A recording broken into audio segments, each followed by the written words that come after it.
Colombia, el presidente Gustavo Petro de nuevo anoche hizo uso de una alocución en todos los canales públicos y privados para hablar de la gestión que él considera positiva en cuanto a modificaciones en el sistema de salud. El presidente, iniciando su alocución, dijo: esta alocución será breve porque va a versar sobre los logros que hemos tenido en materia de salud. De esa manera empezó el presidente.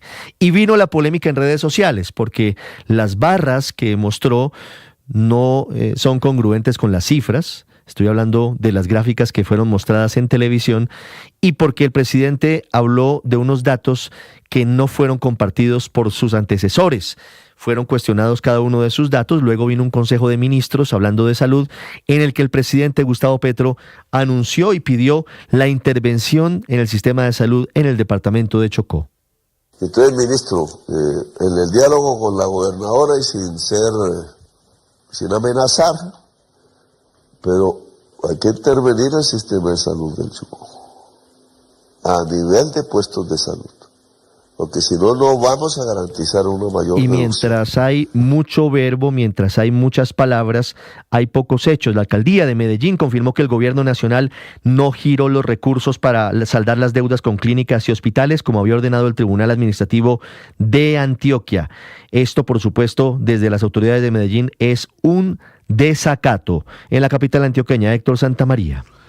Ricardo, buenos días. Es que el calendario ya marcó el fin del plazo que tenía el Gobierno Nacional y las EPS intervenidas para pagar 170.000 millones de pesos de deuda que tiene con los hospitales públicos y privados de la capital antioqueña, luego una decisión que dio en el mes de julio por parte del Tribunal Administrativo de Antioquia ante la acción popular interpuesta por la Alcaldía de Medellín. Al respecto, el alcalde Federico Gutiérrez. Aquí ya lo que vemos es un desacato a la justicia, porque la justicia ya le había dado la orden al gobierno nacional de pagar y de no poner en riesgo la vida de los ciudadanos. Nos dio la razón. En ese sentido, acá hay un incumplimiento de una orden judicial por parte del ministro de Salud directamente, del ministro de Hacienda y de las EPS intervenidas por el gobierno. Según dijo el mandatario local, este desacato pone en riesgo no solo la vida de los ciudadanos de Medellín y su área metropolitana, sino que las órdenes judiciales son de obligatorio cumplimiento, por lo que ministros y funcionarios involucrados podrían enfrentar sanciones no solo económicas,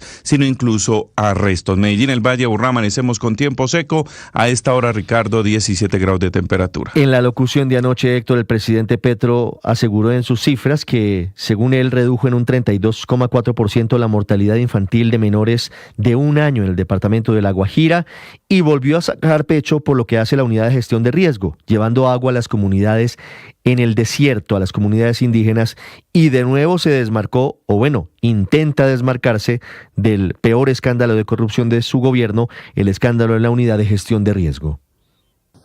Aún con el agua en manos del señor De Luque, el éxito del gobierno entrando a las comunidades, previniendo, llevando agua. Así el señor Olmedo se haya robado una parte, se fue para la cárcel, pero nosotros seguimos usando los camiones. Se le olvida al presidente mencionar en ese mismo escándalo no solo a Olmedo López.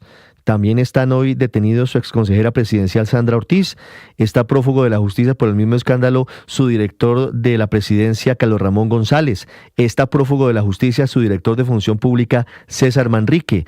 Y la Fiscalía está investigando ni más ni menos que a su ministro de Hacienda, Ricardo Bonilla, a su ministro del Interior, Luis Fernando Velasco, a su ministro de Salud, Guillermo Alfonso Jaramillo, y a su ministra de Trabajo, Gloria Inés Ramírez. Hablando de ese escándalo de corrupción, la Corte Suprema llamó a juicio a los expresidentes de Senado y Cámara, Iván Name y Andrés Calle, por haber recibido presuntamente plata en efectivo por orden del Gobierno Nacional. Sergio Barbosa.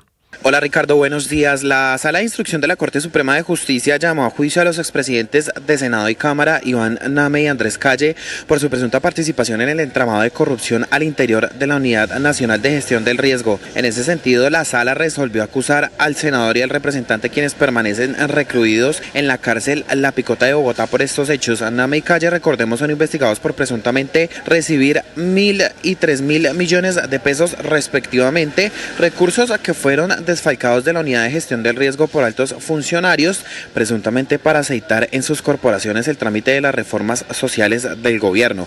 Fuentes cercanas a este proceso le aseguraron a este medio que fue un intenso debate al interior de la sala extraordinaria llevada a cabo en la ciudad de Villavicencio, en donde se tomó esta decisión de llamar a juicio a Calle y a Name. Fueron 3 los magistrados los que salvaron el voto en esta decisión. Por su parte, la magistrada Cristina Lombana salvó su voto total, mientras que los magistrados Misael Rodríguez y Héctor Alarcón salvaron su voto parcialmente, discrepando así de la decisión de los otros 3 magistrados de la sala de instrucción de llamar a juicio a los expresidentes de Senado y Cámara. Si la acusación queda en firme, el caso será remitido a la sala de primera instancia para el desarrollo del juicio correspondiente. Sergio Barbosa, Blue Radio. Sergio, gracias. En Venezuela sigue la tensión y sigue la detención de colombianos, dice el régimen de Nicolás Maduro, supuestamente involucrados en planes conspirativos en su contra. Santiago Martínez. Sí, Ricardo, buen día. Anoche tarde, casi sobre la medianoche, Diosdado Cabello, ministro de Interior y Justicia, informó sobre la detención de 12 personas al extremo oriental de Venezuela, en el delta del Orinoco, lo que se conoce como la fachada atlántica, y de esas 12 personas, 8 son colombianos. Si bien el ministro no precisó los motivos de la detención, el general del Estado sí informó que estas 12 personas están vinculadas a actividades ilícitas transfronterizas, sin especificar a cuáles se refería. Sin embargo, en el último mes el gobierno ha señalado que por esa zona se ha tratado de ingresar armas, municiones y elementos para explosivos, por lo cual es muy probable o es posible que estos nuevos detenidos los relacionen con algún tipo de plan conspirativo recién descubierto y que eso haya sido traído desde Trinidad y Tobago. Te repito, son 12 detenidos, 2 venezolanos, 2 trinitarios y 8 colombianos. Esto decía Diosdado Cabello. Nosotros hemos encontrado algunas cosas en nuestro delta, sabe el compañero mayor general, que solo es posible traerlas por lancha desde Trinidad. Las hemos encontrado.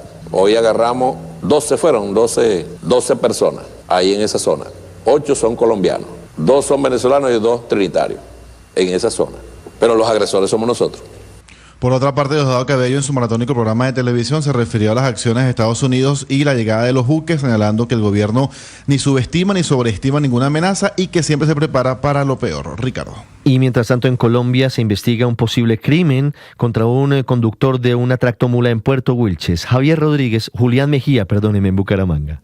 Ricardo, buenos días. Sí, un tractocamión cargado con cemento se volcó tras perder el control, y aunque en un principio se pensó que se trataba de un accidente de tránsito, las primeras versiones apuntan a que el conductor habría sido víctima de un ataque armado. Al parecer, recibió disparos que le hicieron perder el control del pesado vehículo. El impacto fue fatal, el conductor murió en el lugar y quedó atrapado dentro de la cabina. Algunos de los testigos relataron los hechos. El señor de la mula, resulta y pasa lo siguiente, que fueron a atracarlo. Y en un man de una moto fue el que le pegó el tiro al man. Autoridades investigan lo ocurrido y no descartan la participación de grupos armados que hacen presencia en la región del Magdalena Medio. Bucaramanga amanece con 20 grados de temperatura, cielo despejado. Ricardo.